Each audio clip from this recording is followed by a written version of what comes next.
ఇక్కడికి వచ్చిన ప్రజలందరికీ నమస్కారం. మనం ఈరోజు 99 రోజుల ప్రజాపాలన ప్రగతి ప్రణాళికలో భాగంగా 2వ వార్డు సభ నిర్వహిస్తున్నాము.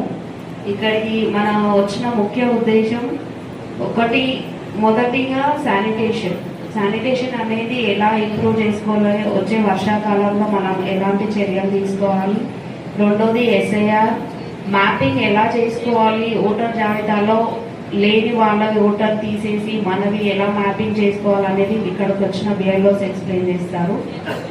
మూడోది యువత, ఇప్పుడున్న ఎదుగుతున్న యువత చెడు వ్యసనాలకి ఎలా బానిసలు అవుతున్నారు, వాళ్ళని ఎలా సురక్షంగా ఉంచుకోవాలి అనేది వీటిపైన ఈ అంశాలపైన చర్చించడానికి ఈ వార్డ్ సభ నిర్వహిస్తున్నారు.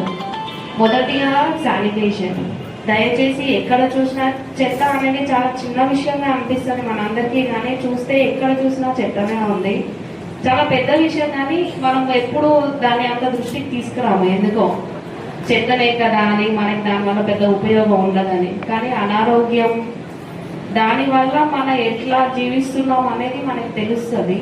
దయచేసి ప్రతి ఒక్కరికి ఒకటే విజ్ఞప్తి, దయచేసి చెత్తని చెత్తబండిలోనే వేయండి.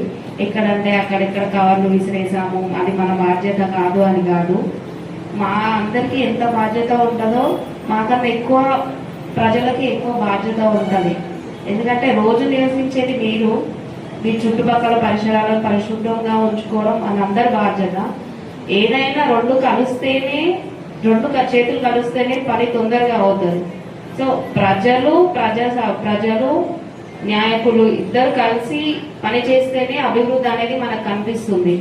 దయచేసి అందరూ మళ్ళీ చెప్తున్నానని అనుకోకండి, కానీ దయచేసి చెత్తని చెత్తబండిలోనే వేద్దాం. మనకు అప్పుడు రోడ్ పైన చెత్త కనిపించదని నా ఉద్దేశం. ఇంకొకటి మ్యాపింగ్.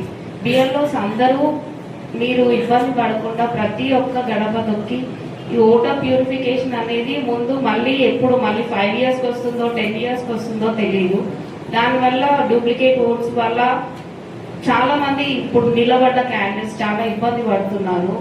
ఓటింగ్ దానివల్ల కేసులు అది ఇది అవుతుంది. దయచేసి మీరు ఈ వచ్చిన అవకాశాన్ని ఉపయోగించుకొని ఓటింగ్ అనేది మ్యాపింగ్ ప్యూరిఫికేషన్ చేయండి అని కోరుకుంటున్నాను బిఎల్ఓస్కి. అండ్ ఇంకోటి, యువత అనేది ఇప్పుడు చైల్డ్ ప్రొటెక్షన్, గర్ల్స్ సెక్యూరిటీ, వాళ్ళకి bad touch good touch compulsory స్కూల్లో నేర్పిస్తున్నారా లేదా అని మీరు కూడా ఇంట్లో కనుక్కోండి. అండ్ గర్ల్స్కి అనేది కాకుండా బాయ్స్కి కూడా అవేర్నెస్ ఇవ్వడం అనేది కూడా ముఖ్యమే.